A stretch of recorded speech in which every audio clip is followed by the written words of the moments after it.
Hi, friends. Welcome to tonight's live chat. I see you guys already getting started. I was sitting here reading Peggy Dietz. I'm going to put your comment up on the screen. It's good to see you. Welcome to tonight's live chat. Before I read yours, Peggy, let me just welcome the ones who are already here before me, because you guys are awesome. I see conversations, thoughts being shared. The list goes on. So, media archaeology. Hello, my friend. Welcome to tonight's live chat. I also see Nina Bell, 2005. It's good to see you. Welcome to tonight's live chat and welcome to the channel. I will come back and read your comment in just a second. I also see the Jupiter Sound. It's good to see you, my friend. Welcome back. Miss Janine, I see you as well. Welcome back tonight. Brandy Nuance, hello. Welcome back. Glad to have you. I also see Bree. It's good to see you. Welcome back tonight. And then I also see a new one here. Raptorks. Is that right? I'm going to say it's Raptorks for right now. It's good to see you. Welcome to tonight's live chat. I will also come back to your comment in a second here. Tamika Brown, it's good to see you. Welcome to the channel. Peggy Bagley or Bagley. I don't know how I should say that. I'm going to say Peggy Bagley. It's good to see you. Welcome back tonight. And of course, I saw Erica, Axe to Edge. Good to see you both. Kim Matthew. Oh my God. I need a break today. I think I've been doing so much today with my brain. Kim Matthew, it's good to see you. Welcome back. I'm going to come back to you as well. Fifi LaFleur, Ellie Wen, Fluffy Falconique. Man, that's bad. I'm so sorry. It's good to see all of you. Welcome back to tonight's live chat. Welcome to tonight's live chat. Okay, let me read Peggy before we go ahead and jump in, because this came up on my screen right before I signed on. Peggy says, I think I am the chosen one with many confirmation, and my daughter is the scapegoat, and my two sons are the golden child and the invisible child. But now it is much more than narcissistic personality disorder. There's a tribe. Totally understand that. I will get to your comments as I go along. I will say the reason why I decided to read yours first, Peggy, is because I think in most family dynamics, there is definitely, this favoritism and this role creation that goes on in more than just the immediate family. So maybe if we say your sons and your daughter, maybe they have a specific role, but it doesn't just stop there, because you have, let's say, for example, you have siblings. What is your role in your siblings in your family, and what is your mom's role, and what is your mom's siblings role? Does that make sense? So it doesn't just stop with your children. In different pockets of the family, everybody plays a family role. And so I've seen in my career over time, let me fix Instagram, guys, and then I'm going to go ahead and jump on in. But I have seen many times in my career where the family favoritism feels very much like a generational curse. That's the best way that I could put that. Sorry, guys, I'm trying to get into Instagram. It really does feel like a family curse in some families. And it doesn't just, again, start with your immediate family, you and your children. It could have started centuries before that. And that is the sad part of the dynamic. It really is. In tonight's live chat, I'm really going to be touching on the psychology of the scapegoat and the psychology of the golden child, and what happens between the scapegoat and the golden child, and why is there so much animosity and chaos in the family dynamic. And we are still, in a sense, carrying over the conversation that we had yesterday, which was about psychopathic family dynamics. We're continuing that, but we're adding to the equation the golden child and the scapegoat. And there often has to be one or the other in the family. It actually has to be both roles that exist within the family. Somebody's going to end up the golden child. Somebody's going to end up the scapegoat. The sad part is that you can get sucked into that so quickly. And it is very, very hard to get out of the role, you know? Okay, let me type a welcome message to Instagram. If you'd like a community experience, come join us on my channel. Okay, we're good on Instagram, I think. Okay, let's jump in, guys. You ready for this? Okay, let's start with some definitions. I will share with you. Who do I want to share my story, or I'll share a little bit of my position within my family. As you could imagine, there are a lot of times that I have to play, not by force, but just by gender, experience, skill, and professionalism. I often play the rescuer.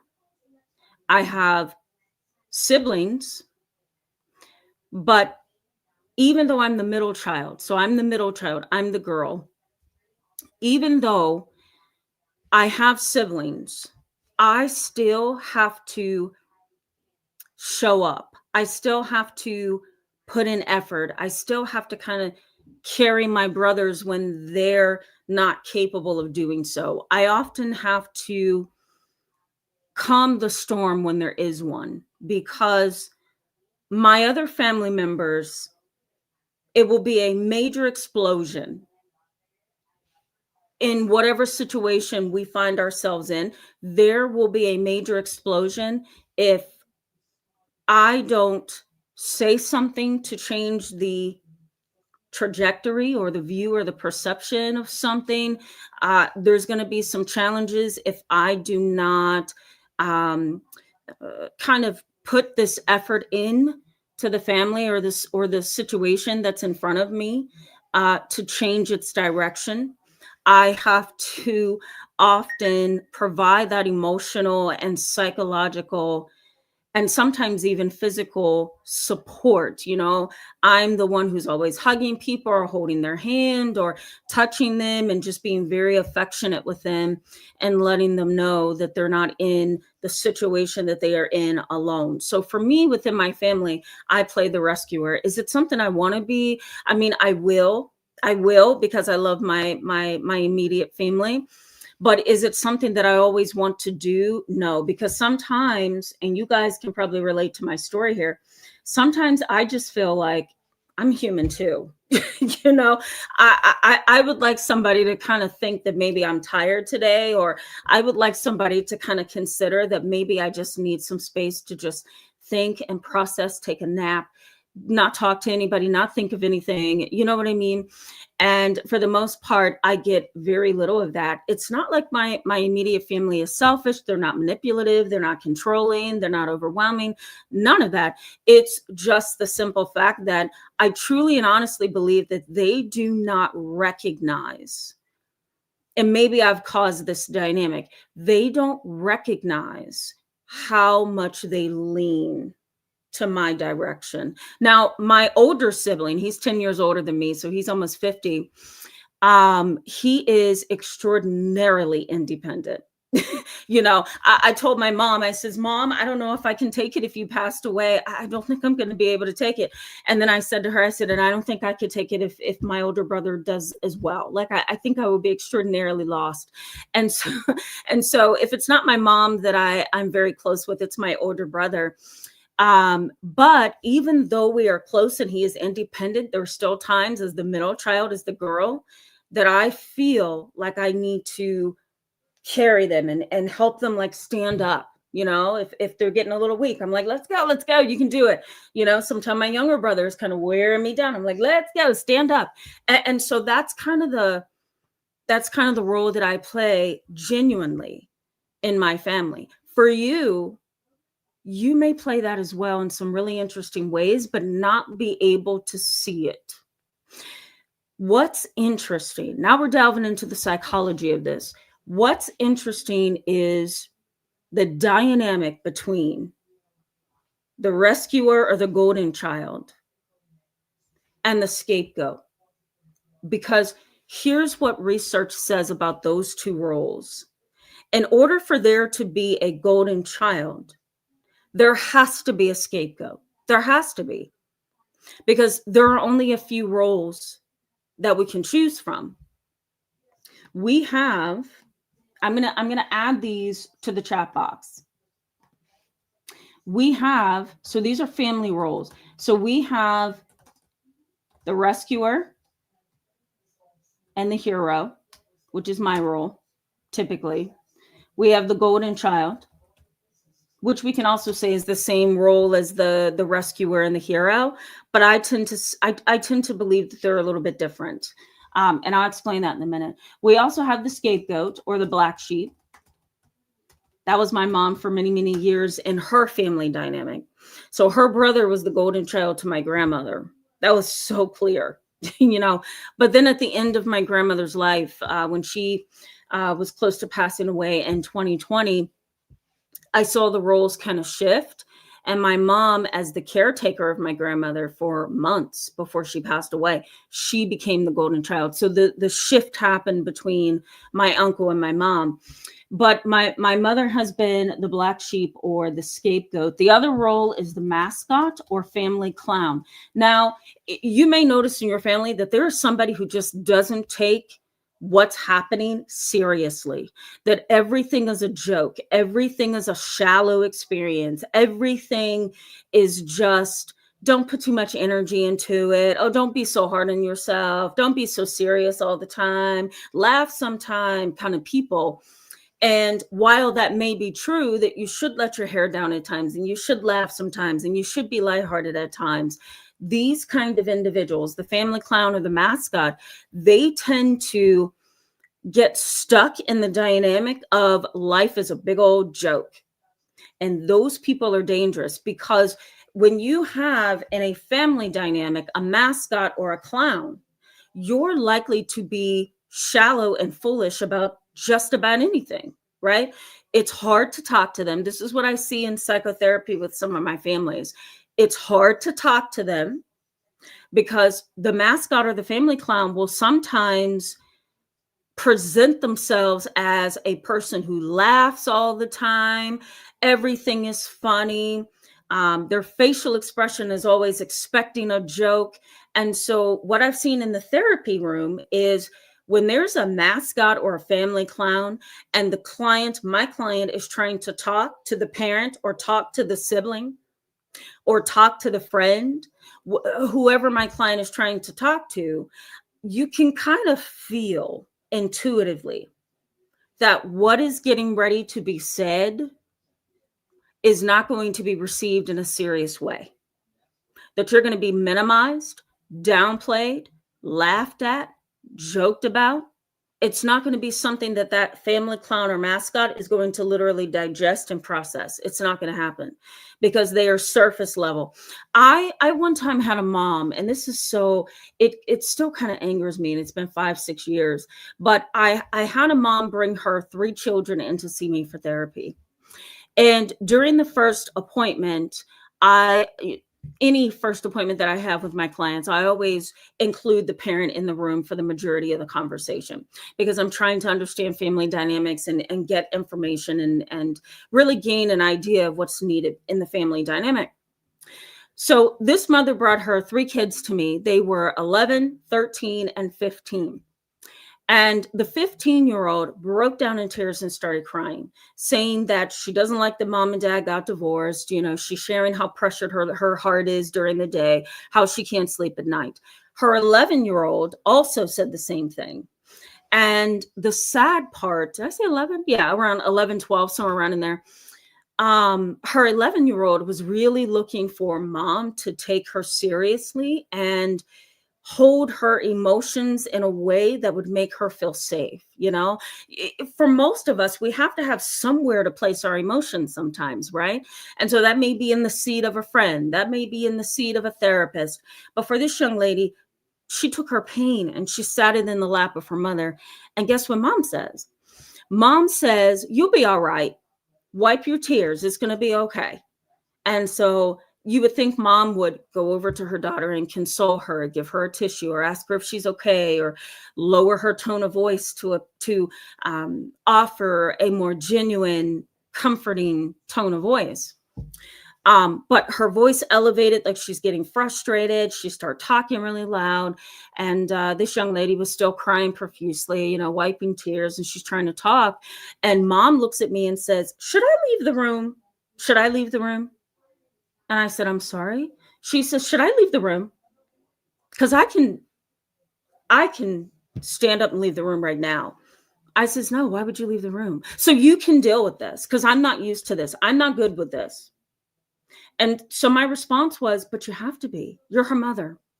So let's practice this together, because she needs you. I'm not going to mean as much to her as you will."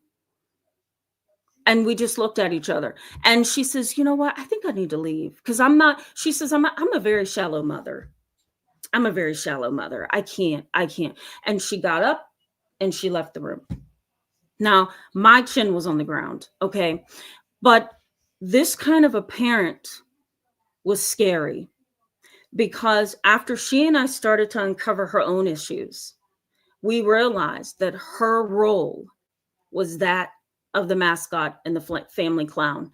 And she never grew up. She never got to a place where she could manage her own thoughts, feelings, and behaviors, much less her child. And so after weeks of family therapy, the truth came out that the clown role, the funny person in the family, the jokester, the laughing one, was not growing. And unfortunately, it negatively affected and impacted her child. That is a sad thing, right? So the mascot or the family clown, that's the role that we're looking at. There's one more role here. So the other role is the lost child. Okay. The lost child. Oh God. Sorry, guys. I'm mistyping. What is going on with the lost child? The lost child looks around in the family dynamic. Let me turn my light on. I just realized it's off. They look around in the family dynamic and they recognize that it's dysfunctional, that it is judgmental and critical, that there's a lot of unresolved tensions and problems in the family. And the lost child says, "You know what? No, thank you. I don't want to be a part of this. So I'm going to go over here, because I recognize that there's safety in the corner."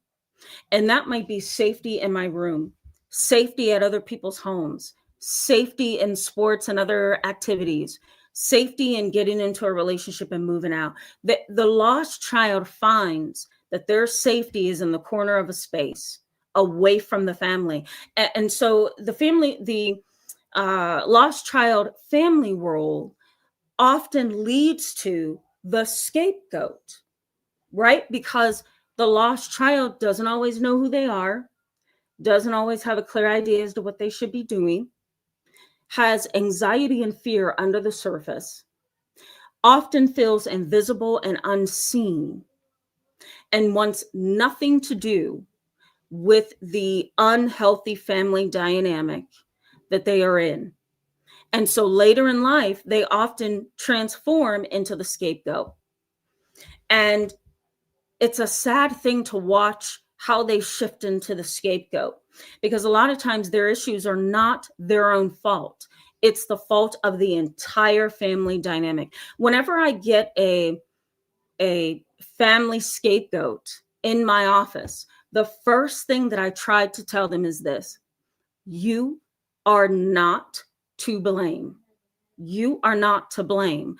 Family dynamics are so thick and intense that interactions over time, conversations, arguments, disagreements, wonderful times, negative times, holidays, commitments, all the things that we experience in a family, right?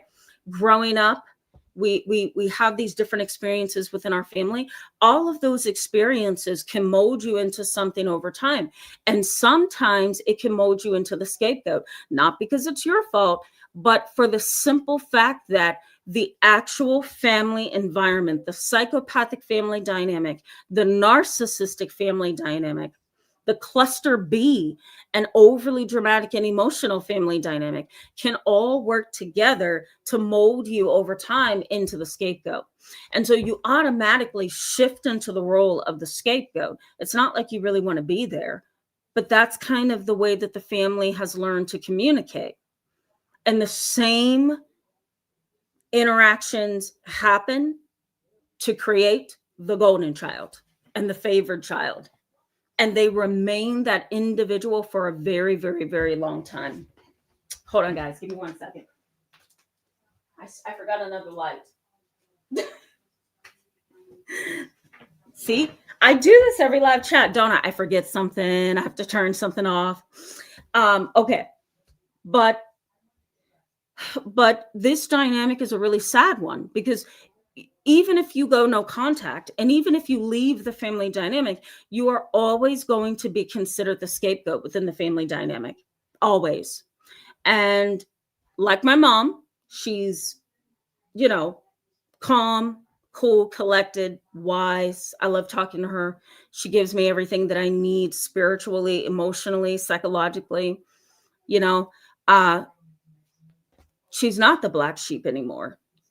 But are there people down in our extended family that may still believe that? Probably. They don't matter, but probably. Right? So you may be stuck in that role, and some family members may not recognize that, wait a minute, she's kind of transformed. She's no longer the scapegoat or the black sheep. But there are going to be some family members who don't know you that well, who are most likely going to still believe that you are in that position. Let me say this, guys. Let me bring up some research really quickly. This was interesting. It is a risk factor, according to research on the dynamics between the golden child and the scapegoat. It's a risk factor. I'll put it that way. It's a risk factor for you to believe that you are not liked, that you are not loved, that you are not appreciated, that you are the scapegoat. It's a risk factor.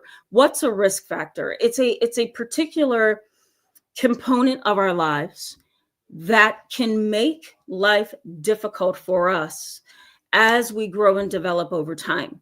So a risk factor for children would be being born into domestic violence, not being hugged, loved, or experiencing an attachment with a parent, having parents who abuse drugs, not having the food and the nourishment that you need to grow. That would be child neglect.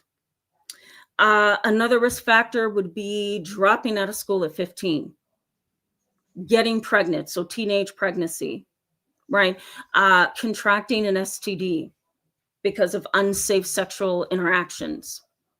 Another risk factor would be becoming a juvenile delinquent. These are all things that are going to make life harder for us. Well, research in this area of the dynamics between scapegoat and the golden child suggests that it's a risk factor for you to believe that you are the scapegoat. It sets you up for a very bad rest of the road in your life. And can you change that? 100% over time. But it is a risk factor, and risk factors are sometimes hard to shift and change. It's going to change and transform your life in some ways that you're not happy with, right? There's also research that highlights what we call PDT. So PDT is parental preferential treatment. Psychology has to always make things sound important, right? Oh, PDT, parental preferential treatment, if I can say it, or differential treatment. That's also, you can add that in there. Let me add that. So parental differential treatment. Differential treatment. There we go. If I can slow down a little bit. PDT. Really what that means is favoritism. It's just favoritism. Here's what's interesting. One child is idolized, right? So they're like an idol to the parent. So they're idolized, and the other child becomes the scapegoat. If you weren't the scapegoat, who would the sibling be? Right? Like if you weren't the scapegoat, who would that child that's idolized be? Probably in a different role, because again, there has to be a golden child in order for there to be a scapegoat. It can't exist without the other. Does that make sense, guys? Favoritism, in definition, here's the definition. Favoritism is when, according to psychology, one child, a child, teen, adult child, receives more warmth, love, attention. It's so sad. Privileges and even leniency than the opposite child or the other child. So if you're an adult child to a family dynamic that's psychopathic, narcissistic, overly dramatic, emotional, erratic, your sibling, if they are the golden child, they're going to be loved more, praised more, shown more attention to, given more privileges, right? And also they're going to be the recipients of leniency. And you may be, your big question mark may be, what the heck is happening here? Like, what makes me different from you? Why is this happening? And sadly, there is some research to support that parents do have favorites. And, working with kids for almost 16 years of my career off and on, I've been able to see that even the kids are smarter than the grown-ups, because many of the kids that I've had in therapy, probably over thousands, since, I started in the field 16 years ago, they're smart, because I've heard kids in therapy say, you don't love me as much. Or they'll say, why do you favor him and not me? He gets to do more than me. And the parent will run to their defense every time. No, that's not true. No, we love you. And maybe that is true, but the issue is that the child, the adult child, the adolescent, the young child, they have to feel that. And, sometimes kids can feel that there is a difference between them and the sibling. And a lot of times they're right. Now, there are some kids, adults or children, who believe that they are the scapegoat, or they are the black sheep, or they are the unloved. And that is not the case. That is a matter of cognitive therapy, because thoughts are going around, and obsessional thoughts are going around in the mind of that person to make them think and feel that they are unloved, right? So, that's a whole other horse, how that person thinks about themselves and other people. But for the purposes of this live chat, a lot of the times the kids, the adult children, are aware that there are differences, and there is a such thing known as favoritism. Now, let me highlight that, what do we call it? We call it meta-analytic work, which is really just statistics and research. It has looked at the fact that, and I'm going to make sure I post this in the description box so you can click on the link and see the article for yourself. But meta-analytical work has shown, especially in the area of family toxicity and dysfunction, it has shown that parents choose their favorite based on genetic influence, age, and culture. That is sad, but age and culture. A biracial family. My family is multi-ethnic, so we all carry a different look. Now, my extended family, they very much look like they're supposed to look, or they very much look like they are kin. But you will see, the bigger my family has gotten over time, my extended family, you can tell we are all different in appearance and in ethnicity and culture. And so in that dynamic, however, I have seen favoritism, I have seen prejudice and discrimination, and I've heard it. I've sat amongst it and I've heard it, and it's made me feel really bad. To where in my past, I've been like, okay, I don't want to deal with you anymore. There have been situations in my family where there is the non-favored family members that are over here and the favored family members that are over here. And you can literally internally feel that divide, right? So the divide is real, and you can feel that. And sometimes, especially in therapeutic encounters where I'm kind of observing a family dynamic, the favoritism is so thick. Like my grandmother used to say, my great grandmother, she says it's so thick you could cut it with a knife, you know. And sometimes I can feel that in the therapy room. I can feel dad is leaning more towards this little girl or this son.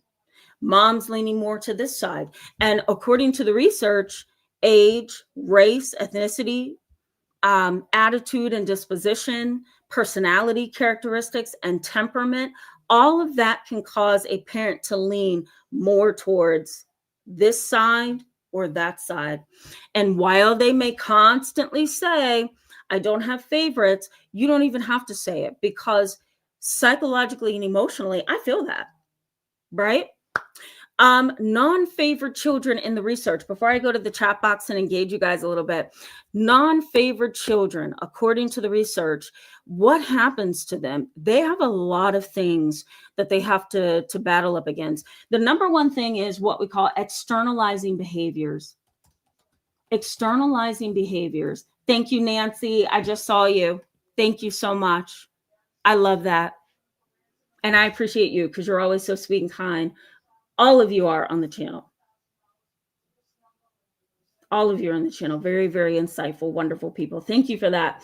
Externalizing behavior. So this is what happens to the scapegoat. Oh my God, my button. Have you ever had a computer where one button stops working? If anybody knows how to fix that. Because really, my H button is like acting. Okay, there we go. Behavior. Okay. So non-favored children, here's what happens to them. Externalizing behaviors. What are externalizing behaviors? Fights, confrontations, anger with other people, hostility, road rage, slamming things, passive-aggressive behavior, yelling and screaming, tearing up environments, right? So property destruction. Not always, but some do. Intermittent explosive disorder. What is intermittent explosive disorder? It's an impulse control disorder, meaning that it is an impulsive, quick, from 0 to 100 experience of anger and hostility.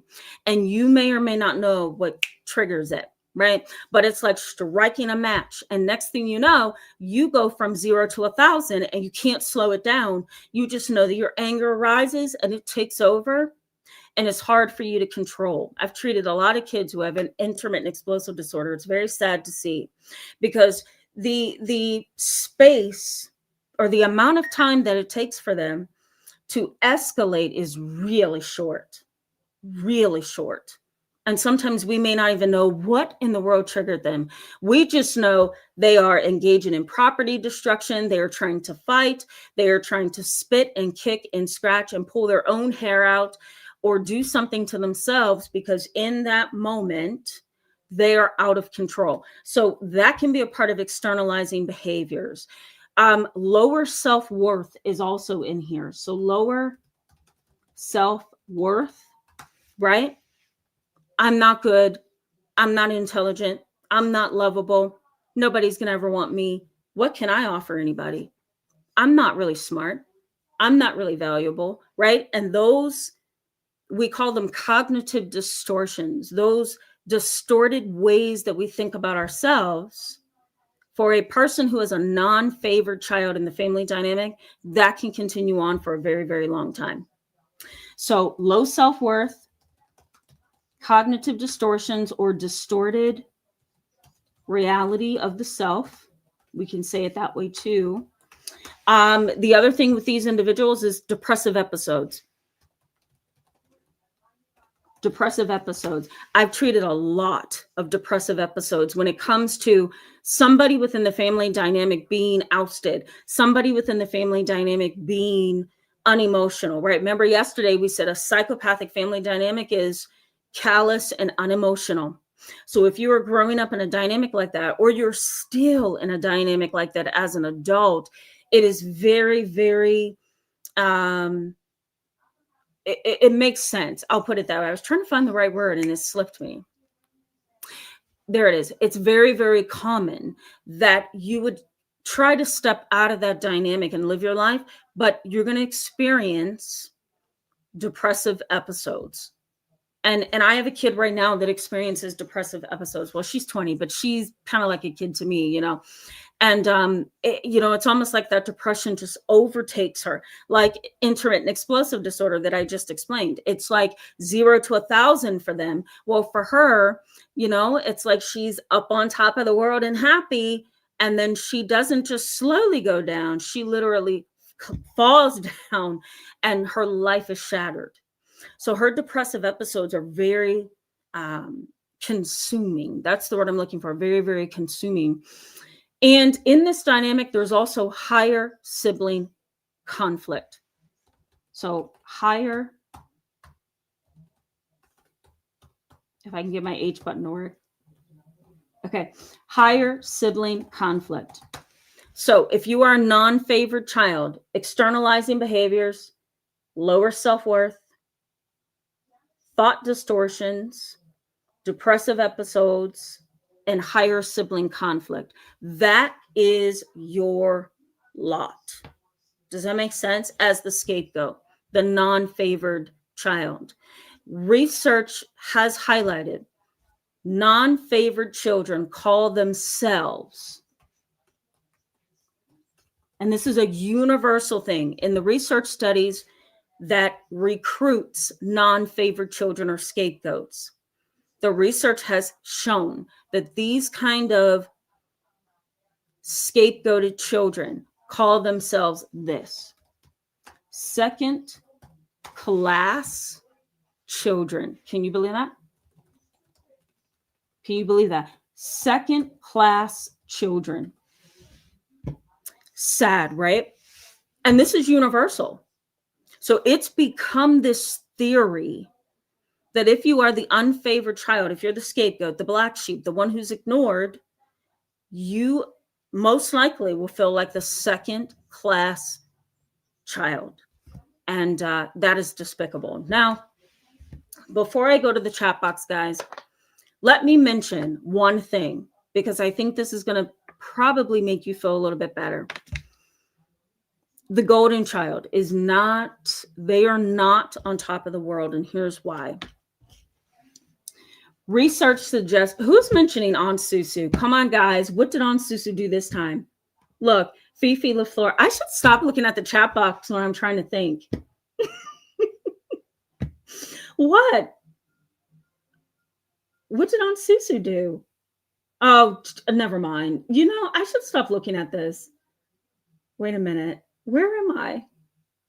All right. I'm not going to put your comments up there because you guys just threw me off with Aunt Susu. What in the world? Fifi LaFleur. She's being oppositional defiant tonight. I'm just kidding. I'm trying to give you like a little bit of brain breather, right? Because this is kind of heavy stuff.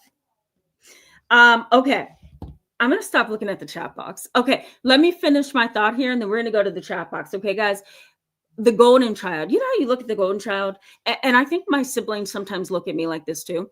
You look at the golden child and you're like, how do you do that? How do you run? How do you jog? How do you meet everybody's expectations? How do you make everybody feel loved? How do you make everybody, a part of your world, and you give us time to be a part of your world? You're not just rushing us. How are you able to close the time that you are working for the day and run over to this person to give them what they need? How do you stretch yourself? How do you, right? So we look at the golden child and it almost feels like you're trying to like look up to them to see why they are so far above, because it can kind of feel like that, right? But here's what research says, and I'm going to put it in the chat box, okay? Just so you can see a visual. The golden child, okay, is not always favored. What? You may be thinking, what? Yes, the golden child is not always favored. Here's what happens. Yes, they get praise. Yes, they may get an extra level of love. My mom and my grandmother totally loved all myself and my siblings. But did my grandmother spoil me every chance she got? 100%. Did my mom love me as the only girl child and dress me in pink and purple and bows and makeup and put me in dance and gymnastics and the list goes on? Yes, right? So somewhere I knew, even as a young child, I'm kind of the favorite because I'm kind of the only girl here in the dynamic. That is wonderful, right? When you can kind of say, you know what, this is why I'm being treated this way. I'm the only girl, or I'm the only this, or, but it's not a good thing sometimes, because the praise, the love, the attention can quickly shift into, and here's what research shows, it quickly shifts into conditional love. Conditional love, right? Golden child is loved on condition. On the condition that you do what I'm asking you, on the condition that you follow my rules and expectations of you, on the condition that you don't try to become too independent, because too much independence means that you will no longer be the rescuer. So I need you to keep your schedule open because I may need to call you. Right, guys? So the golden child isn't necessarily safe in a dysfunctional type of a family. Okay. So conditional love, sometimes they are emotionally unsafe. So emotionally unsafe. What do we mean by that? They are emotionally unsafe because they have to continue to give and give and give some more. And guess what? And give some more so that they can, in return, receive all the favor that a golden child receives. So there's a lot of inflated praise. There's a lot of kind of this internalized expectation to make the family look better. So there's this internalized expectation to make the family image better. Isn't that sad? Right? And here's what's even more sad. Remember yesterday we talked about collective entitlement. We talked about, what was it? Darn, I forgot my own word. It was collective entitlement, and there was another one. Collaborative entitlement. Somebody correct me if I'm wrong. But the whole idea here is that sometimes the golden child will batter the scapegoat. Right? So there is battering of the scapegoat. Oh, my goodness. Battering of the scapegoat. Do you guys hear me hitting my H button? Okay. So battering the scapegoat. So they can pressure you, lie on you, control you, report things on your life that they shouldn't. They can manipulate you and harm you because they are favored. Do you think that the golden child who is talking about the scapegoat is going to be punished for that? Absolutely not. Absolutely not. What the heck is happening to my buttons, guys? I should have brought my other laptop down here.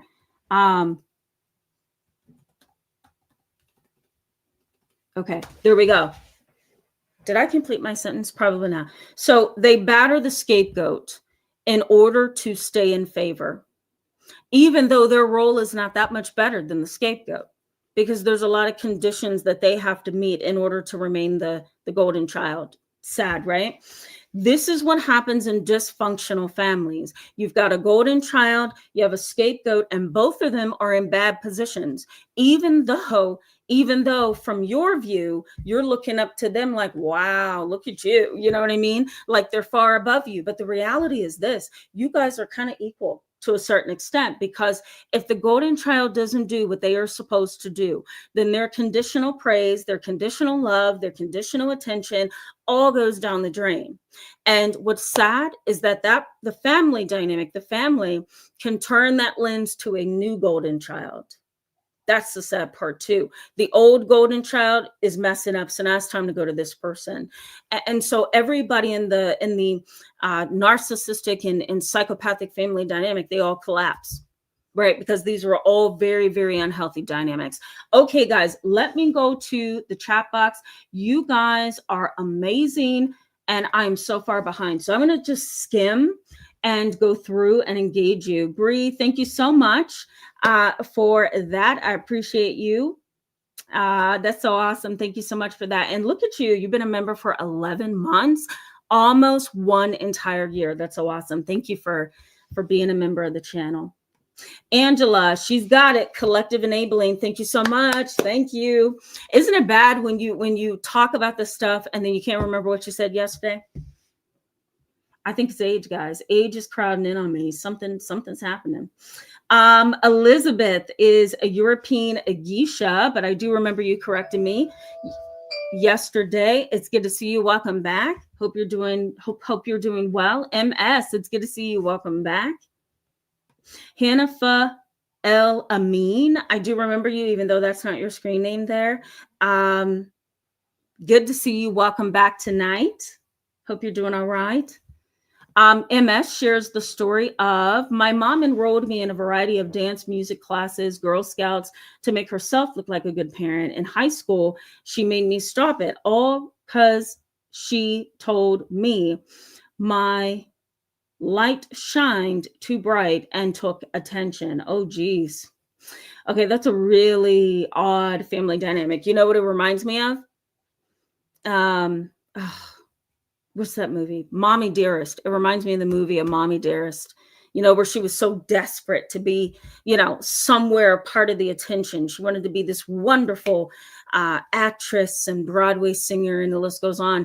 And the adopted child was pushed to the background and abused. The part of the movie that comes to my mind when I mention Mommy Dearest is the part of the scene where she has these hangers in her hand. She's screaming at her adopted child to hang things up or clean her room. And it's late at night and it's kind of dark in the room. And you can see that adopted mom is so very emotionally and psychologically damaged, and she's doing the same thing to her adopted child. So correct me on that scene if I left some things out or if you remember it a different way, but that's kind of what comes to my mind. I see a very jealous, competitive woman, and instead of looking at her adopted child or her child and say, I want you to be in the spotlight, she would have fought tooth and nail to be in the spotlight, That is often the problem in most of these families as well. Echo Life, it's good to see you, my friend. Welcome back tonight. Echo Life says the golden child, can be knocked down to the scapegoat, even if they meet all the expectations of being the golden child. Oh yeah, definitely. Because these are conditional expectations. So you've got to keep meeting that conditional expectation and meet that one and meet that one and meet that one, right? Like you're going to constantly have to reach higher and higher and higher. And life just doesn't allow us to do that, right? Some years are worse than others. Some months and weeks are worse than others. Sometimes, you can feel a little overly called on, or you can feel a little bit exhausted and tired, and you just don't want to deal with life, right? And so if you can't meet the expectations of the family dynamic, which are way up here, then you can get knocked out of the golden child category, right? And some very toxic, cold, callous families, like the psychopathic family dynamic, you may have a parent say something like, you know what, I'm going to reach for Jimmy now because Jimmy is the one who's meeting my expectations right now, right? And you may get pushed to the back. So that's the uncertainty of family roles. And it's so depressing. It's so depressing because it just shouldn't be within a family. It just shouldn't be. Okay. 5 Lucky Ducky. Hello. Welcome to the channel. It's good to have you tonight. Welcome back. Alex Cecile, I hope I'm saying that correctly. Hello, my friend. I know who you are. Welcome back tonight. Alex says the scapegoat couldn't adapt, The golden child could, but to their own detriment. And if your family is ratchet enough, they will hate the golden child and use them. Oh, yeah. Oh, yeah. Most definitely. Sometimes the golden child is used. And how are they used? Can you go do this for me? Can you mail this? Can you drive me here? You know what? I need to borrow some money. Can you give me a loan? Can you take me to the bank? Can you watch Jimmy? Do you have time next month? I was going to ask you if you can help paint my house, right? It's always something. And in families where the golden child is highly successful, you're going to see the dynamic of gimme, gimme, gimme, right? Let's go here, but you're going to have to pay. Let's eat here, but you're going to have to pay. You know, let's paint this room in our house, but you're going to have to buy the paint. Yeah. You're going to have to buy the paint. And you may also have to buy the paintbrushes and everything else, and I'll pay you back at a later time. And then you never see that money again. So there's a lot of using, there's a lot of manipulation, there's a lot of lies and deceit, you know? So the golden child can really get into a bind within a toxic family dynamic where they feel trapped. They feel trapped because everybody needs them. Everybody needs them, right? And the other sad part is sometimes they put their own lives on the back burner to be available to the toxic family dynamic. So they're not really in a very good position. They're in a very shaky position that can change overnight, you know? So you kind of have to feel sorry for them all at the same time. Okay, guys. Lady Sarita, hello, my friend. It's good to see you. Welcome back. Thank you for keeping tabs on the viewers tonight. Thank you so much for doing that. I really appreciate you. Yamila, I am Twin Flame. I probably messed that up. Hello, welcome. It's good to see you back tonight. I remember you from yesterday. Yeah. Brandy Nuance says, that makes sense. As you listen tonight, it's going to all click. Hopefully it'll all click, you know? 462 Animal, hello, welcome to the channel. It's good to have you tonight. 462 Animal says, as when the parents age, they need someone to look after them. Yeah, very much so. Sometimes the golden child gets elevated to caretaker, you know, and that is sad too, because they're the caretaker, but they may also be very manipulative of the care of the person needing their care. And so that can lead to a lot of ugly things in the sibling dynamic, the family dynamic, and other people in the dynamic, especially the scapegoat, is going to feel minimized, ignored, you know, may even be worried about what they're going to receive as an inheritance as well, you know? It's a very ugly dynamic that can come up. Coach Falcon, hello, my friend. It's good to see you. Welcome back. I didn't see you yesterday. I'm like, wait a minute, where'd he go? You're one of my viewers that pop in and pop out, but so glad every time you come back. So it's good to see you. All right, let's keep moving, guys. I just want to make sure I get some of you in the comment section. Fairy Girl, I'm just putting you up on the screen so people can see you. And I want to acknowledge you as well. Angela says the golden child is a slave. Sometimes. Yep, I can attest to that sometimes. Oh, yeah. Sambuca Speaks. I don't know if I welcomed you, but hello. It's good to see you. Welcome to the channel. Sambuca Speaks says a second-class child became a second wife to a narcissist. There's a book out there called Second Wife, Second Best. It's a lot to break off. Ooh, I believe it. Thank you for sharing that. Never heard of that book, and I'm an avid reader. So that's amazing. That's on my book list.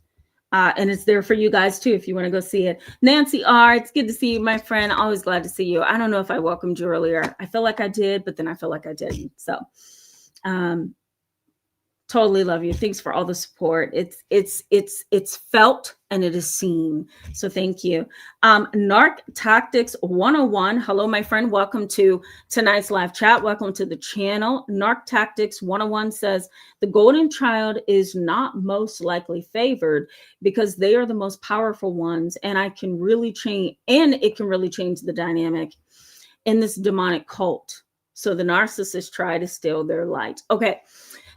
I got lost at the end of that, but I do agree with the very the beginning portion of this. You're right, and that's kind of what I'm showing, that they're not really the favored, you know. All right, Captain Commenter, it's good to see you. Welcome back. Your comments literally have me laughing out loud. Last night I was sitting in the living room with my siblings, my mom, and we're watching something, and I'm scrolling through the live chat box because I want to see what I missed. Because when I'm on this side of everything, you know, I'm not seeing the dialogue. I'm seeing your comments, but I'm not knowing what's really going on. So I'm scrolling through, Captain Commenter, and something you said yesterday, I literally laughed out loud. And my brother and mom, they looked at me like, are you all right? Do you need a vacation? What's happening? Did you take your medicine?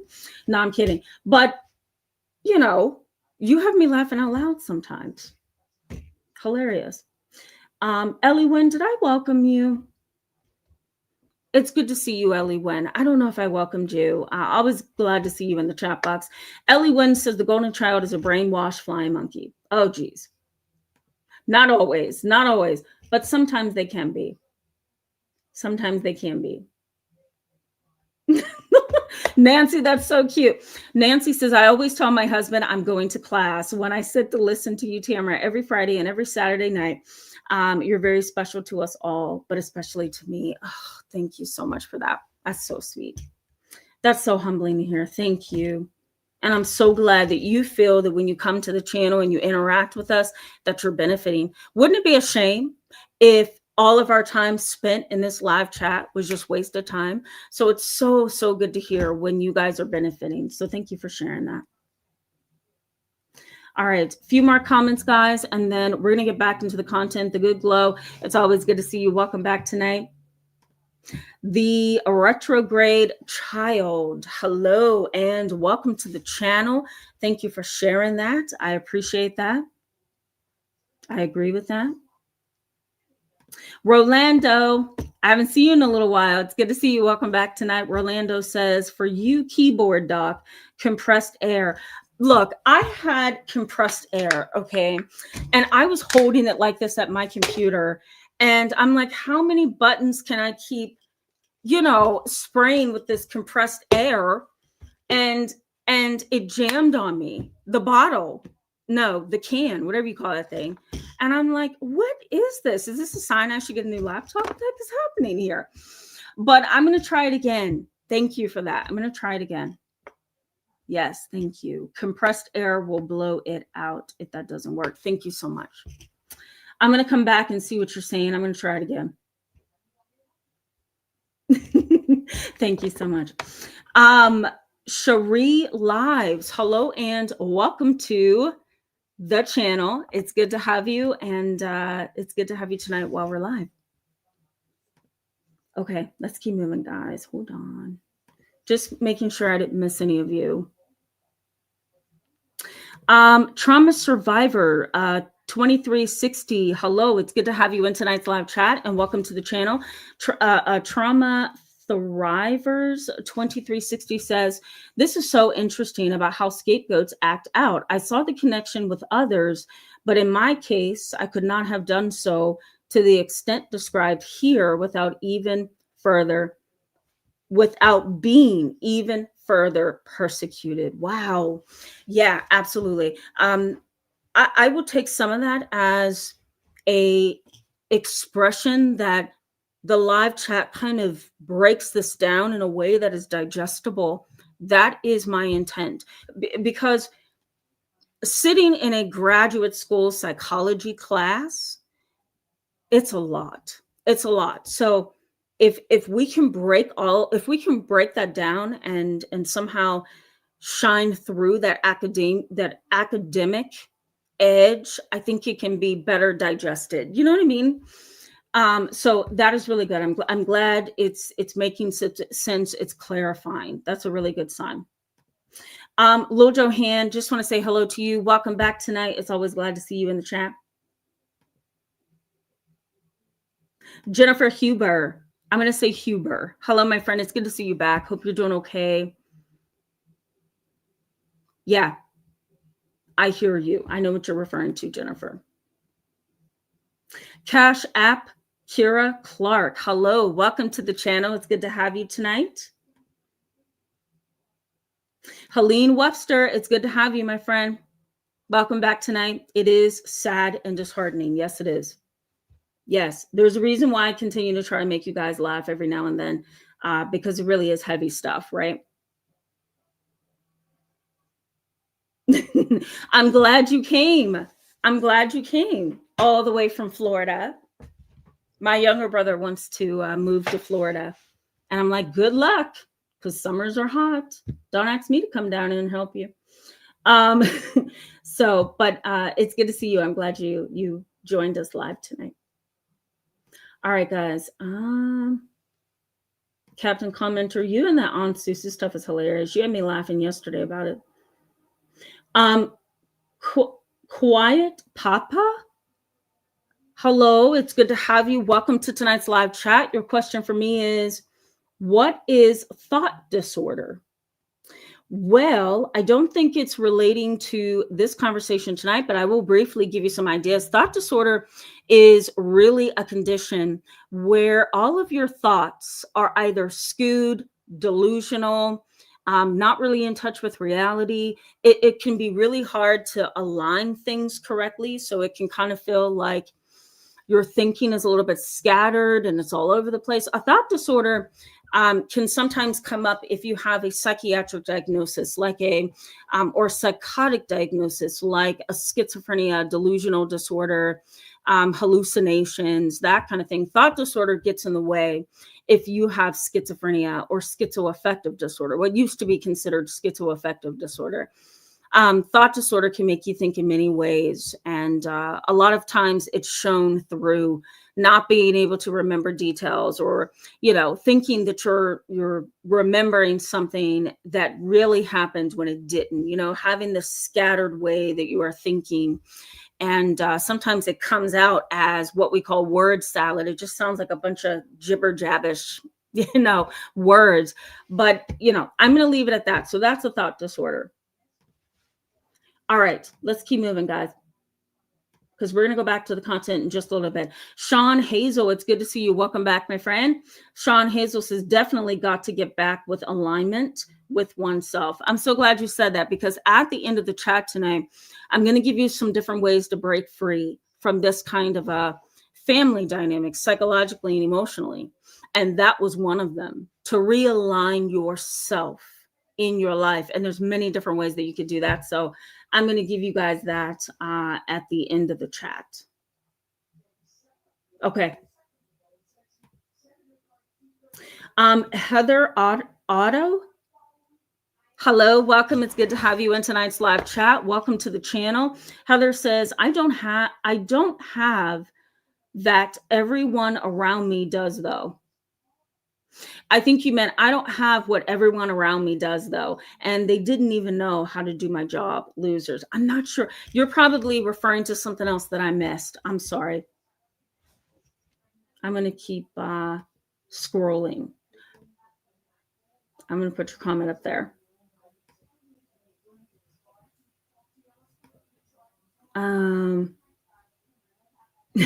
Tammy nicely says, you are so right. Kids are smarter than the adults, most of them. Mm-hmm. That's why when kids come see me for counseling and the parent is talking, I hear the parent, but I'm also watching the facial expressions of the child.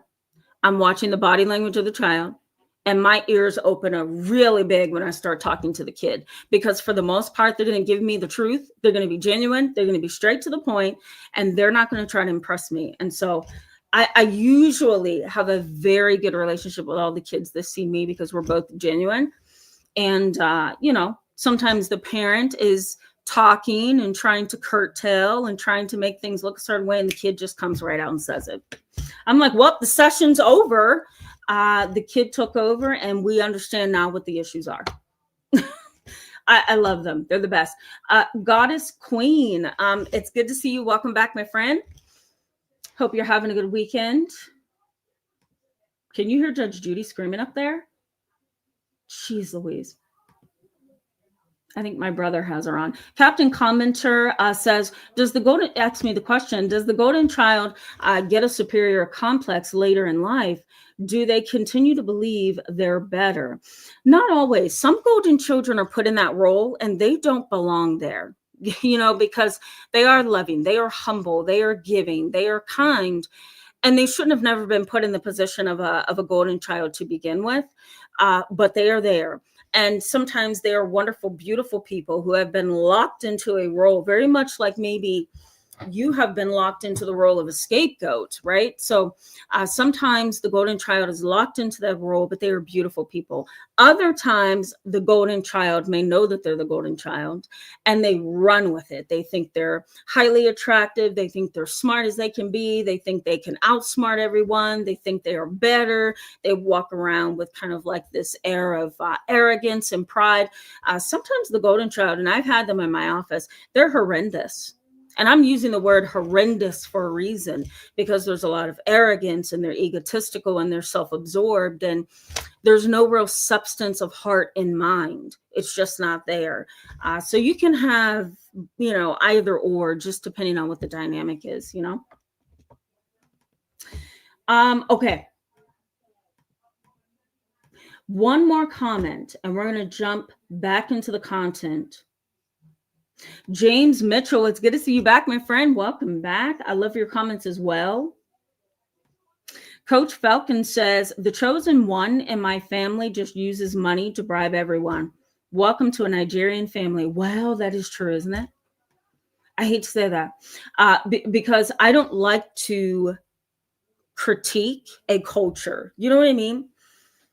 But is that true? Yeah. Jamaican families. My late grandmother was a very close friend to a Jamaican family, and we would often have dinner with them. We would often do barbecues. Well, my grandmother and my mom would, and they would invite the Nigerian family over, and sometimes for holidays, we spent holidays together. And a lot of things within the Nigerian family, I just remember thinking, wow. I didn't know you guys did that. I didn't know that was supposed to happen. Oh, is that how you guys discipline? Okay. Like there were a lot of different ways, and I'm sure you can relate to that, Coach Falcon. There were a lot of ways that of that culture that can just leave you a little bit shocked, right? Yeah. One last comment. 462 Animal says they chose their favorite to hide who the parents really are. That's a really succinct and good comment. Here's why. And we're going to get into this in just a second here. So we're going to go back to the content on you. What happens in a family where there's a golden child and a scapegoat? In order for the family to look the part, to be the part, to be favored, there's a deep-seated need for the family to cloak who they really are. And what better child to use than the golden child? Because that's the child who has met all the expectations. That's the child who has rescued everybody. That's the child who can then be put out, right, into the environment. And the parent can say, we raised her. We raised him. Look at all the hard work is shown in him, right? And the sad part about that is it's very self-serving. It's self-serving, right? Let me take a sip of water, guys. I'm sorry. Let's jump into the challenges that research has seen. And these are the challenges that I see as well. Research suggests that in these particular families, there is definitely severe conduct problems. So I'm going to write this out for you just briefly. There is literally severe conduct problems. And here's what we mean by that. All right, hold on, guys. I got to find paper. Okay. Think of your sibling. who is the golden child. Oh, goodness. What happens in that sibling dynamic? A lot. Because here's what happens. You can have what we call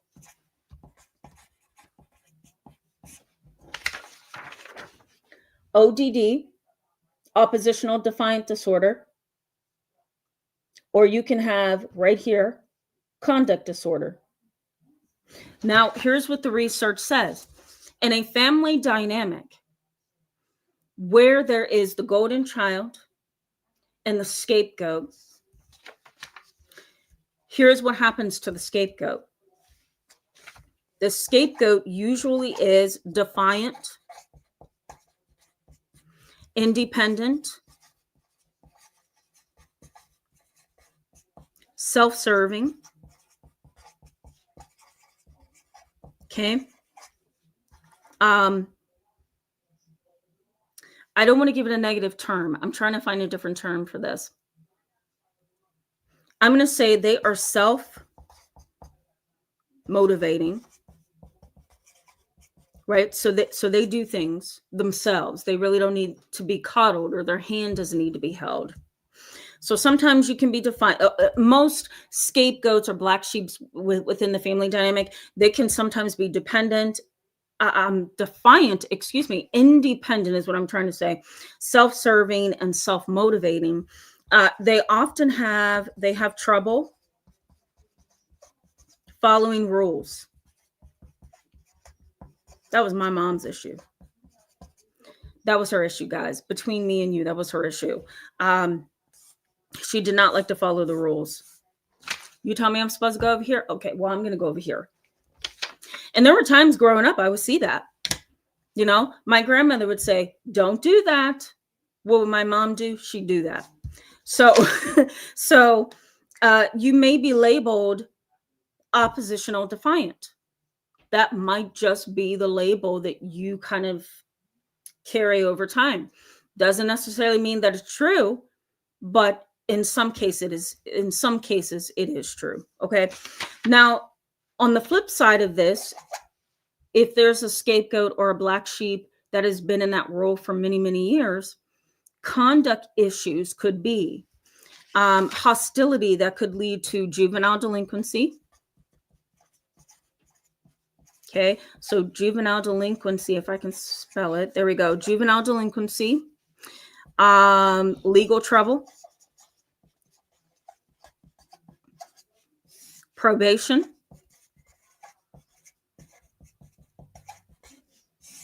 drug and alcohol abuse. So here's what the research is saying. If you are in the scapegoat or black sheep role, you're going to have all these things. And I'm going to show you in a second when I show you a copy of this. This is not every black sheep or every scapegoat within the family dynamic. But look at the damage. Look at the damage that is caused by putting one child up here and one child putting them down here. There should be equality between siblings. But a lot of times in these dynamics, there isn't. So the golden child continues to be coddled, loved, favored, praised, shown a lot of attention, while the scapegoat and the black sheep is angry and hostile and maybe even at times even jealous of the golden child. Because the black sheep or the scapegoat, their pain is so very difficult for them. So they end up acting out. Remember earlier I said externalizing problems.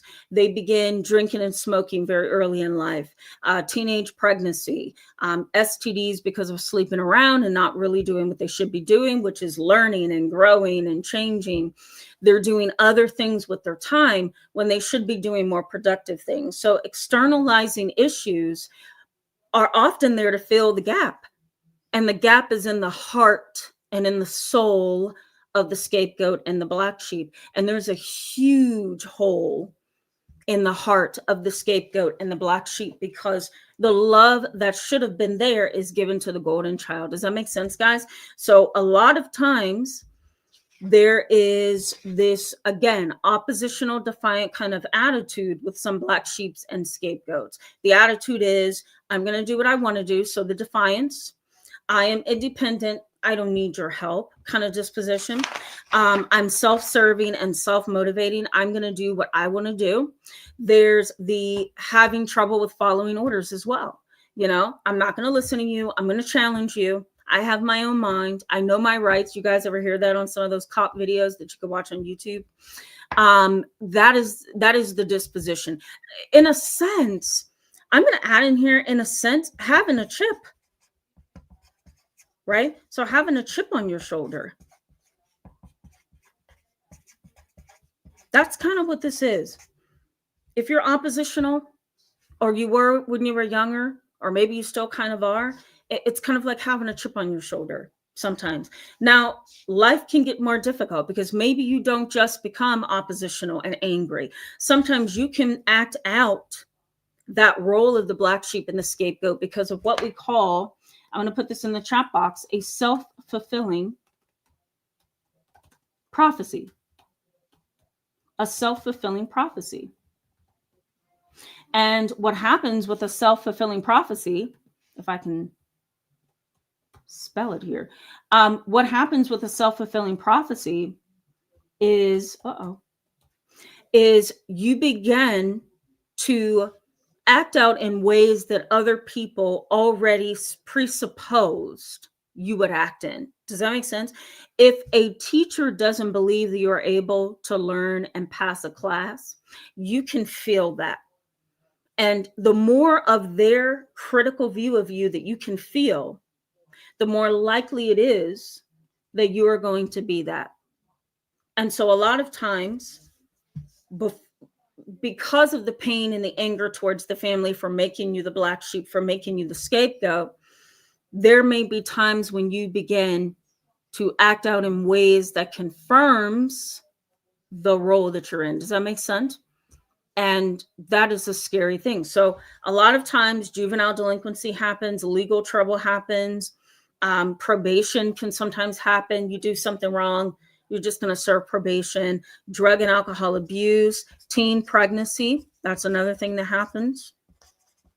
So teen pregnancy, moving out too soon, so emancipation. That can happen. Parent-child conflict, almost like two fighting spouses in domestic violence. Okay, I think this is enough to kind of give you a view of this. So as you can see, ODD is oppositional defiant. Conduct disorder is a lot of the legal stuff, right? So there you have it. And basically what happens is this separates the family very, very clearly, because you can have a golden child who's wonderful, and you can literally slice the family down in the middle, and you're going to find on the other side of that slice a black sheep, a scapegoat that has gotten into legal trouble, drug and alcohol abuse, teenage pregnancy. They've emancipated, so they've dropped out of school and left the family life. They want nothing to do with the family dynamic, which is the golden child's world, and it's wonderful. If the black sheep or the scapegoat doesn't get into like legal trouble and the conduct disorder behaviors, the teenage pregnancy, the emancipation, if we don't have all of that, they can just simply be very defiant and angry and hostile and want to go no contact, right?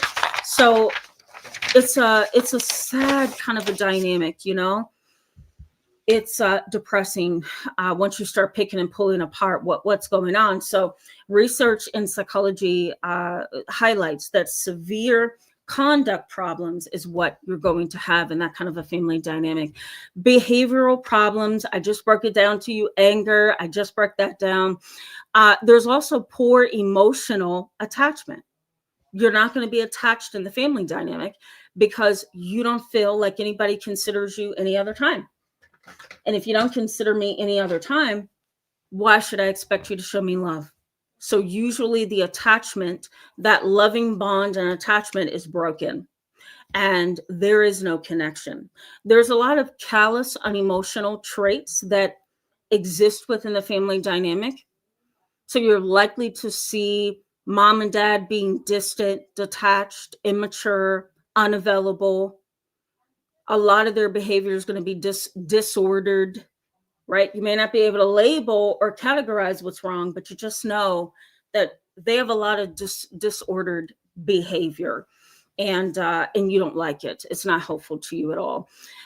There's also this grooming and manipulation within the dynamic. You guys know what grooming is. Somebody gets you under their wing, and they give you what you want. They tell you what you want. They share your experiences as much as they can until you trust them, and then you're going to end up hurt. So the golden child may take you under their wing and say, come on, sis, come on, bruh, come under my wing. Let's go to the movies. Let's get to know each other. And somewhere along the line, though, they're going to do something that's going to hurt you. They're going to do something that's going to disappoint you. They're going to do something that's going to make you feel less than. And so that's just going to disrupt the entire plan. So then you end up groomed, and you end up manipulated, and sometimes even triangulated as well. In this dynamic, narcissistic and psychopathic parents, they split the children. How do they split the children? They take the golden child and they talk about you to the golden child. And it's enabling that golden child to one-up you, feel more important than you, and to keep you on the bottom. It's almost like giving them an edge over you, because mom and dad just yaps and yaps and yaps to the golden child, right? In this disturbing dynamic, there's constant parent-child conflict. So you getting along with your parents is probably going to be a roller coaster, right? And they've put you in the black sheep role. So being in conflict with them, it's just worsening the dynamic, right? So you're likely to lose some things there. You are also likely to absorb all of the family negative energy. You're going to absorb it, and it's going to impact you, and it's going to impact your mind. When you absorb all the negative energy of the family, it is almost setting you up for failure, because then you start to feel less than. You start to have little self-worth. Remember I told you at the very beginning that a favorite child receives, love and warmth and affection and attention and privilege and leniency. But for the scapegoat and the black sheep, you're the second class child, if you will.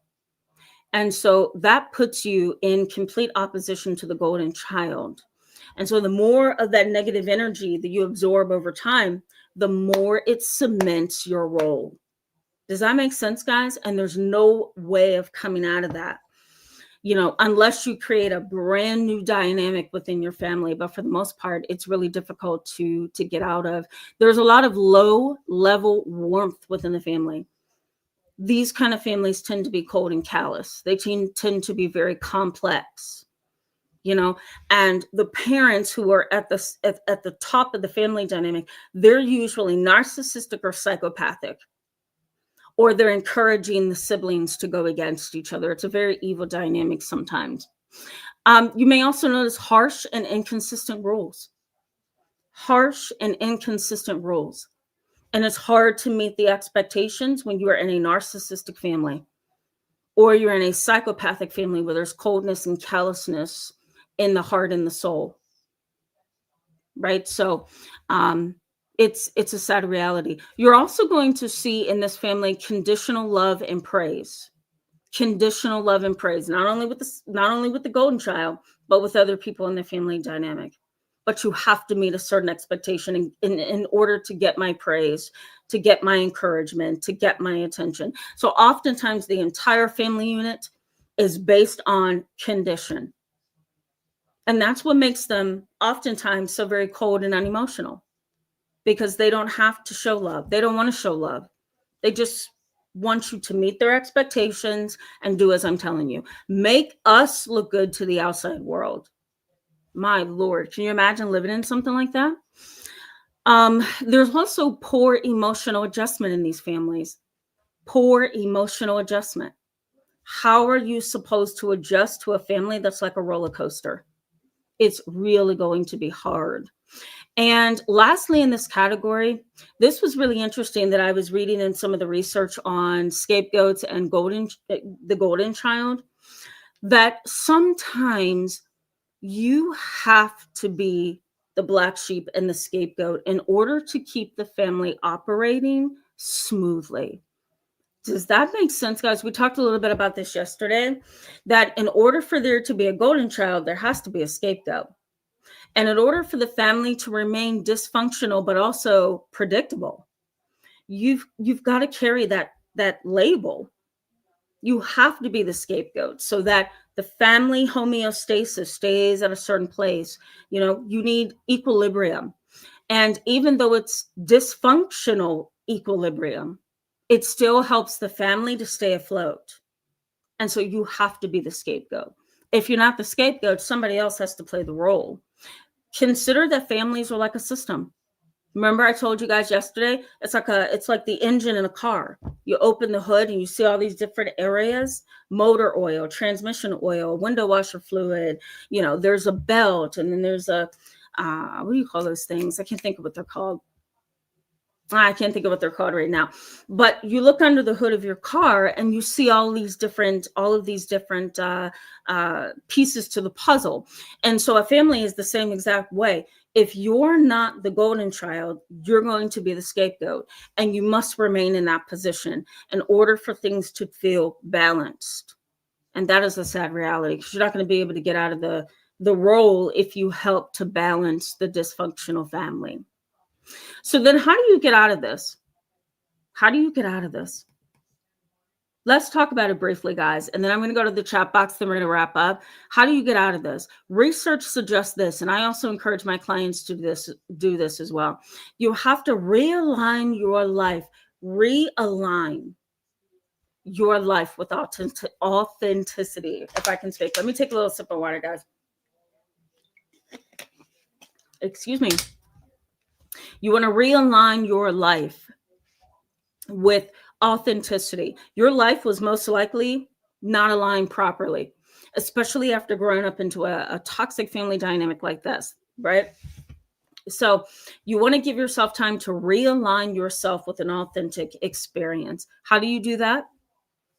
Like you're doing now: learning, educating yourself, following some kind of regimen or schedule to keep yourself on track, journaling your thoughts and your feelings, staying in tune with who you are spiritually, emotionally, psychologically.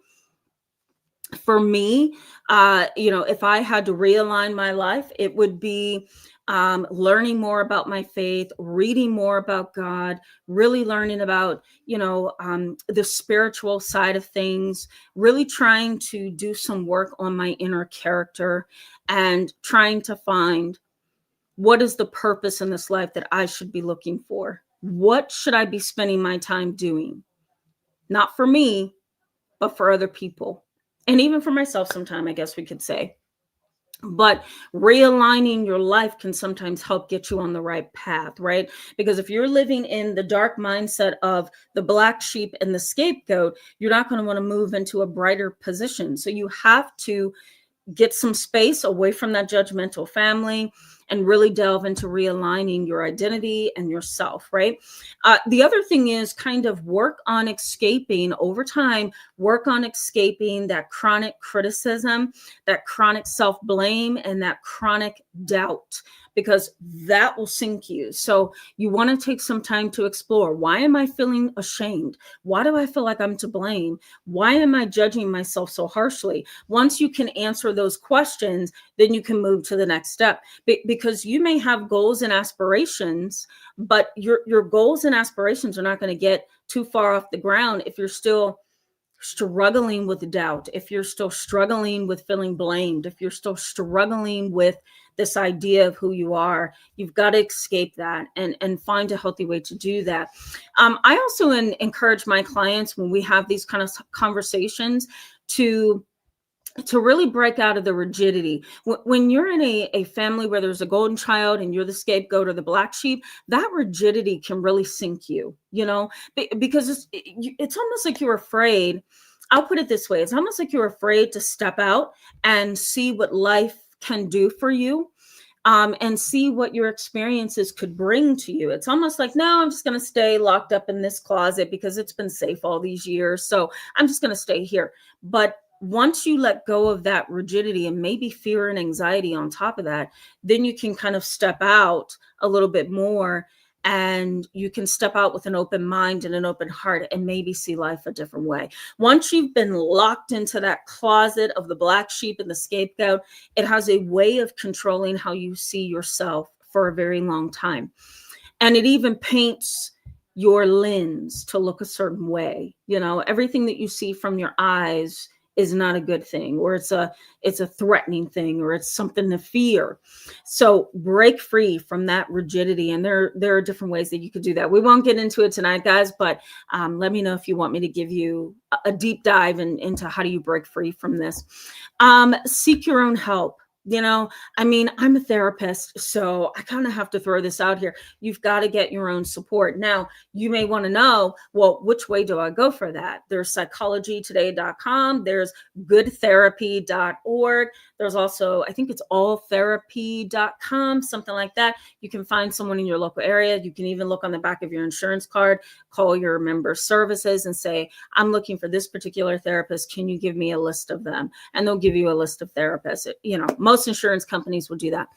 But I have to throw this in here. If you do decide to try counseling, if you're not already, you do want to take some time and shop around. Because if you get into the seat of a therapist that feels that family is everything, that you don't have the right to go no contact, that you're acting selfishly, if you have somebody that you are working with that has that view, it's just going to set you back. So you want to make sure that you find the right support. Build your own supportive community. You guys have done it on my channel. We've built a really nice community of people that supports each other, and we learn and we grow. When I go through the chat box, you guys teach me, I teach you. It's a wonderful community. So, build that community for yourself so you can feel appreciated. That's what you need, right? Also, too, you want to strive to break generational curses. My family, I believe, my extended family, they have a generational curse. And my cousins and I, we made it very, very clear that we were not going to follow in the footsteps of some of our older cousins and some of our older uncles and aunts. We made a very clear stand that we were going to take our life a different way, and sometimes that means sacrifice. Now, for me, growing up, I realized if I want to break this generational curse that I feel has had a hold on my family for many generations, if I want to get out of this, I have to emerge from this dynamic by really being strategic. And that's what I did. Separate from people that are not good for you. Separate from the critical ones that are not going to give you positive or balanced energy. Dedicate yourself to a particular path and follow it out no matter how difficult. Right? Reward yourself a little bit over time for achieving those small goals. That's what I did. And I dedicated myself. I refused to date at the time as well. I'm not dating. I am serious about where I want to go. So it was like, everything else has to cut off in my world right now because I'm serious here. And so at a certain place in my life, I was coming through the end of breaking that kind of generational hold I felt my family had. And it was such a wonderful thing at the end of it. So know that I strongly believe that you can break free from those traps you may feel that you're in, but just know it's going to take a lot of dedication. You have to be willing to say no a lot. And you'll see, once you say no a lot and you really align yourself with your values and your morals and your goals, you're going to be okay. Separate from the pack. Get away from family members that are not good. Minimize those negative influences. Stay away from bad energy. It's not good. Bad people. Not everybody has good intentions. Somebody said to me the other day, one of my clients, She's like, no, most people, some people don't have good intentions. So there's no sense in trying to get to know them. And I thought that makes a lot of sense. So maybe follow that. You also want to embrace discomfort. I hate to say that. This is the only way that you're going to come out of that scapegoat and that black sheep kind of mentality. Embrace that discomfort, whatever that entails. And the way that I explain embracing the discomfort is not running to get out of the place that you're in, but just slowly coming through, slowly at a time, not rushing through because you don't want to deal with the discomfort. Slowly over time, process, learn, grow, evolve, And lastly, in this category, I encourage you to cultivate with a variety of things, inner and outer strength. For me, cultivating outer strength has been working out, making my body stronger, getting stronger, working on the psychology of who I am, becoming more knowledgeable and educated, right? Blocking people out of my world that should not be there because they chitter chat and they're not helping, right? They're making things a little bit worse. And inner strength could be building your courage, building your strength, building your faith, all of those things, right? So cultivate a stronger you over time. These are very practical things that you can do to climb out of feeling like the scapegoat and the black sheep, right? I didn't mention all that I could have because we got to wrap up, guys, but this is just a start. Let me know if you want me to give you a live chat where I really break down how to move out of this. I'm happy to do that. All right, guys, let's go to the chat box. I'm going to see what you guys are saying. And then we're going to go ahead and wrap up. We're going to wrap up. Bear with me, guys, because I'm way back in the comments. My Lord, I'm so behind. Okay. Captain Commenter says, if your sibling is put on a pedestal and they're abusing you, you have 2 reasons to dislike them. Yes. But keep in mind, Captain Commenter, and for the rest of you, sometimes the golden child doesn't want to be there. And sometimes the golden child shouldn't be there. So you want to kind of have a heart of compassion for them to a certain extent.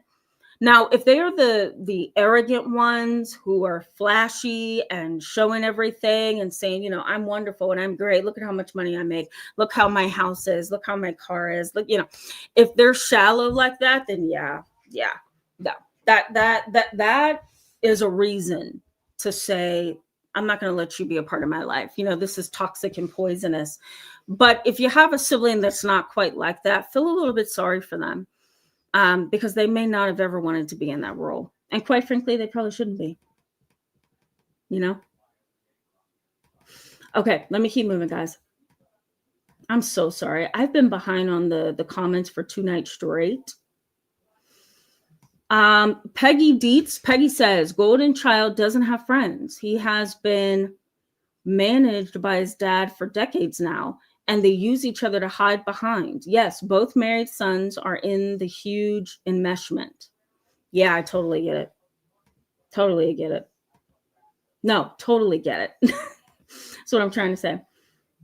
It sounds like a very complex family dynamic. Yeah. All right, bear with me, guys, as I scroll. Jeez Louise.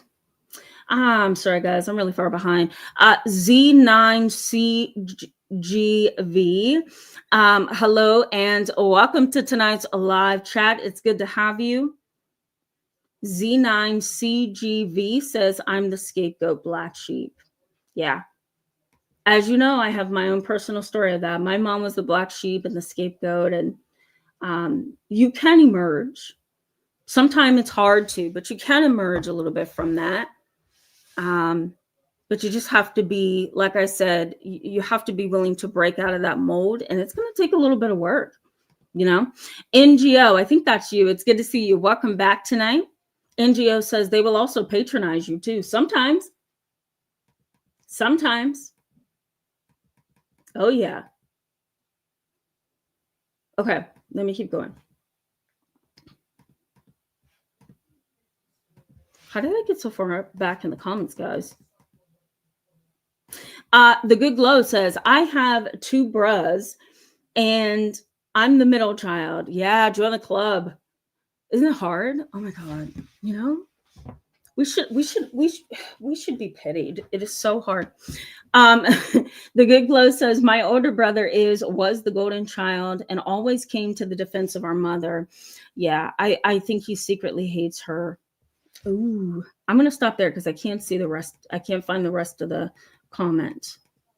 That's a really hard dynamic, the Good Glow. That's a hard dynamic. And maybe he does. Maybe he does. You know, you can kind of see why. Toshima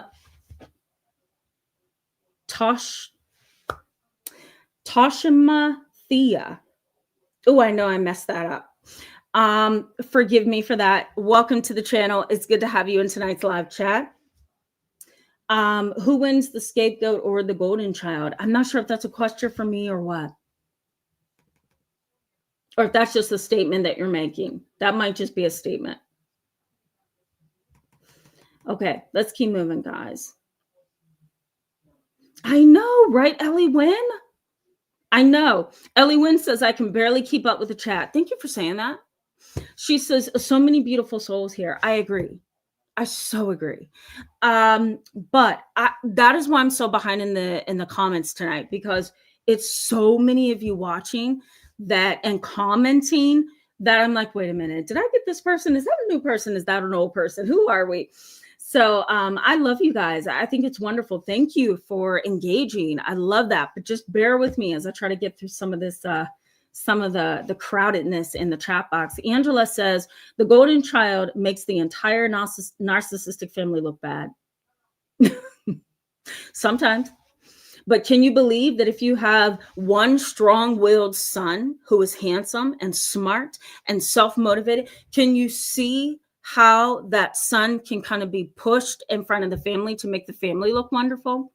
Or if you have a female in the family, a daughter who's beautiful, smart, successful, they're pushed into the world to say, make us as a family look good. You know, it's a bind for that golden child or that hero, whether they realize it or not. It's a bind.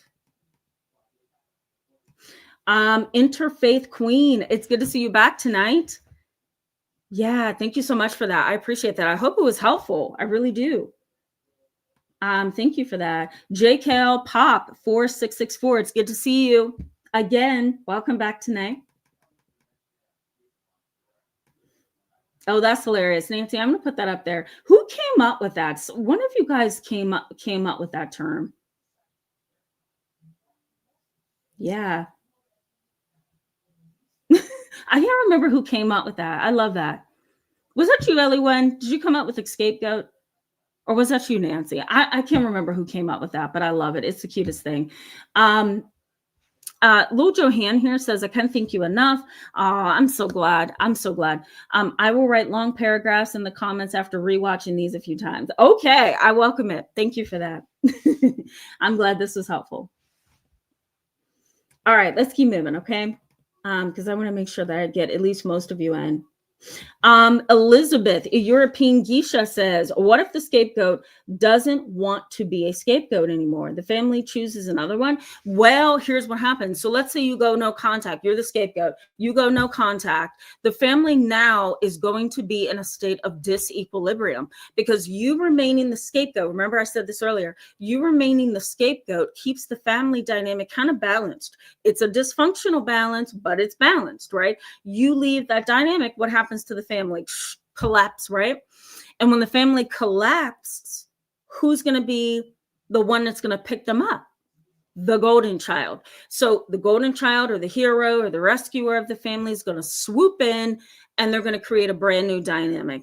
And you're going to continue to be the scapegoat, but you're going to be the scapegoat who went no contact, refused to talk to us, doesn't want to have anything to do with us, is dysfunctional, has mental and behavioral problems, doesn't listen. Like, you're going to still be that role.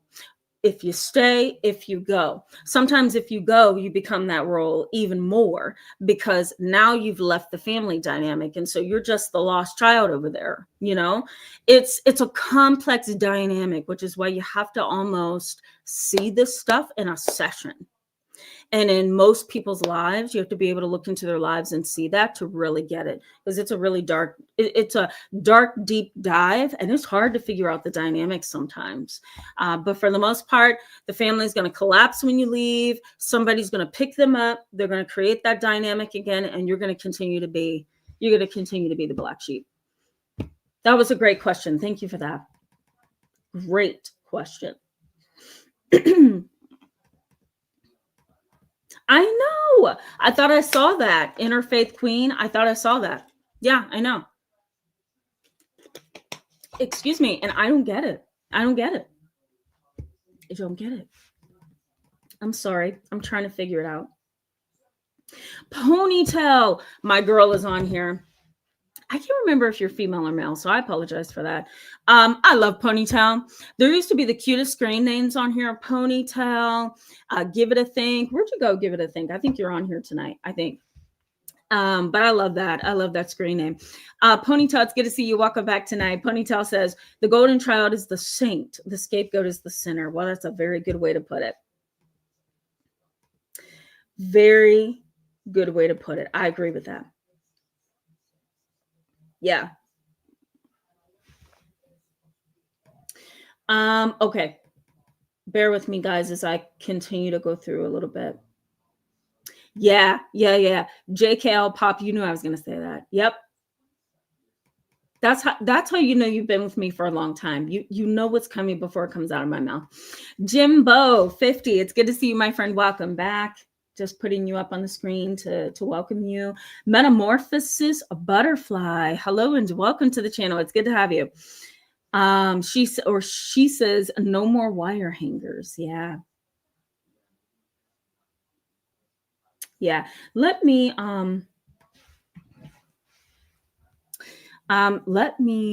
snapshot something here. And then I am going to, there we go. And I'm going to bring it up in the next live chat. I also see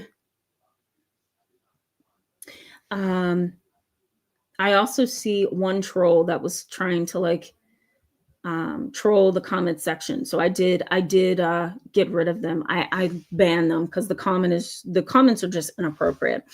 A fairy girl says, I love people being authentica. Me too. Yeah, when you're fake, it's a little hard to relate to you, and I can't feel your heart when you're guarded and you're inauthentic, you know? So let's keep moving, guys. And then we're going to sign off here in just a little bit. Hat Billy 2008. Oh my God, I haven't seen you in so long. It's so good to see you. Thank you for following me for such a long time. It's good to see you. Hope you're doing well. You're welcome. You're welcome. Jimbo 50 says, I was the latchkey kid, the one home from school first. Yeah. The eldest of 6. Wow. So my job to prep meals while parents are not home. Yeah. Isn't that a little overwhelming? I have a client that's the same way. And, I understand that this mom wanted to have so many kids at the same time. And you guys tell me if I was wrong for this, but I really did say this to the parent. Okay. I'm still learning and growing myself. So maybe I shouldn't have said this, but here's what I said to her. I said, you have a child here who's crying. She's overwhelmed. She's emotional. She's angry with you. And the 12-year-old was just in stitches, just crying and just saying, Mom, I'm overwhelmed. I'm tired. I can't get my homework done. I can't sleep at night. And she was just so very emotional. And so I brought the mom into the room, and I explained to Mom, once her daughter kind of gained some self-control and stopped crying so much, I said to the mom, I said, I think it's a wonderful thing when you want to have a large family. I couldn't do it. Most people couldn't do it. Nobody wants to have about 12 kids. It's a lot. It takes a toll on your mind, your energy, your heart, your body. The list goes on, and even your marriage. But I said, I think it's a wonderful thing if that's something that works for you. However, the thing that I want you to be mindful of is this, that you cannot and should not put the burden of you wanting those kids onto the oldest child who didn't ask to be a surrogate parent. So you don't have the right to do that. And boy, was that mom mad at me.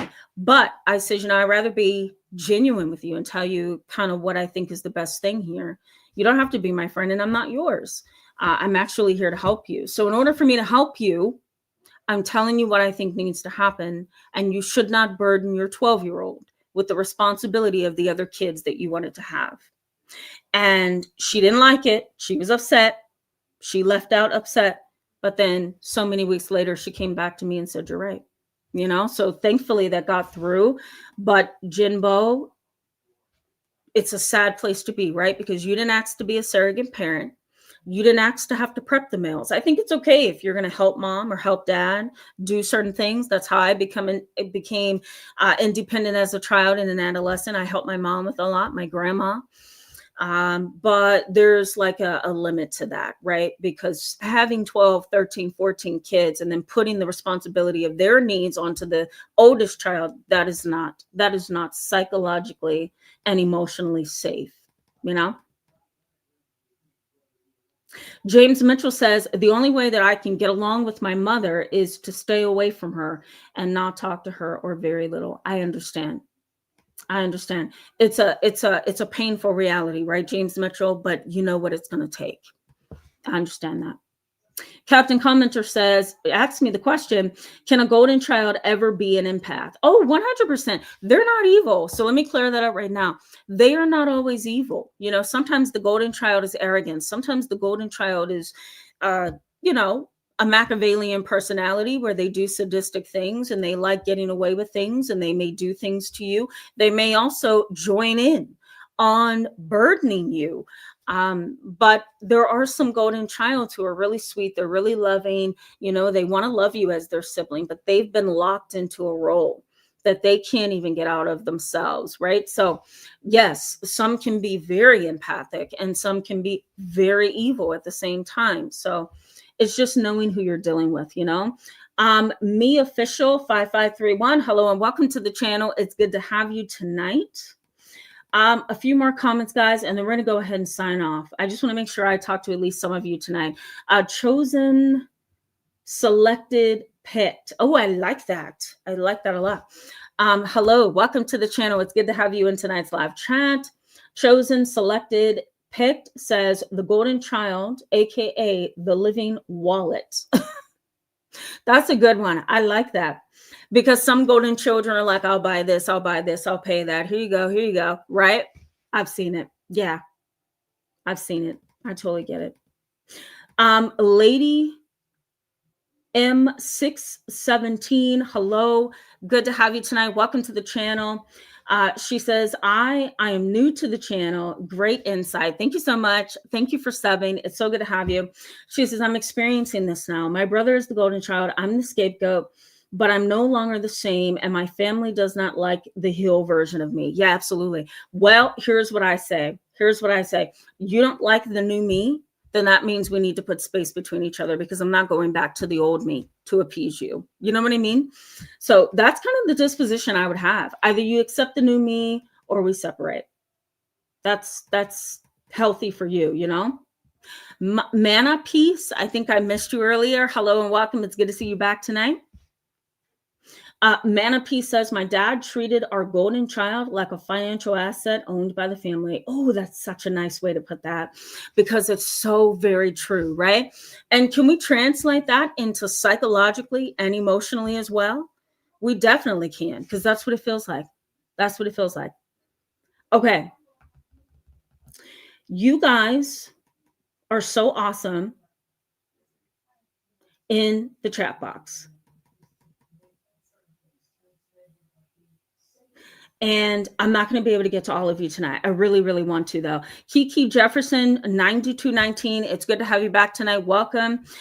Kiki Jefferson says, weirdly, I had a mentally disabled friend that was also the golden child until he did. Oh, gotcha. Absolutely. Sometimes it's like that, too, right? Kids with autism in the family dynamic typically are the golden child. right? They're the child that everybody's concerned about. They're the child that's constantly getting services, needing help, needing support, right? And sometimes families overcompensate when their kids have a disability or a diagnosis. And so it's like praising that child in a sense and giving them all the attention and all the coddling and all the therapy and all the medication, right? And so sometimes that child that has a disability most likely can become uh, the golden child. That's what I'm trying to say. Okay. Thank you so much. That's so nice of you. Thank you. That's really sweet. Thank you. All right, guys. For those of you that I did not get a chance to talk to tonight and you are new to the channel, it's so good to have you. I see in the chat box, I wish you could see the setup here, but I'm looking in the chat box and there's so many new faces. I welcome you to the channel. I'm appreciative of your engagement tonight. If you are not subbed, go ahead and hit that subscribe button. I would like to keep you because the ones in the chat box, I see that it's such a wonderful, comprehensive conversation going on in the chat box. So welcome to the channel. If I didn't get to you guys tonight, those of you that I didn't get a chance to read your comments, know that I am looking at them. I'm listening to you. And sometimes your comments and questions I may not get to right away in the chat box during a live chat, but I'm definitely seeing it after the live chat. And it's informing my next video and my next video and my next conversation. So stay tuned, guys, for next Tuesday and next Friday and Saturday. Some really good stuff is coming up, and I think you're going to like it. So hope you have a wonderful Saturday and Sunday, and I'll see you soon. Good night, guys.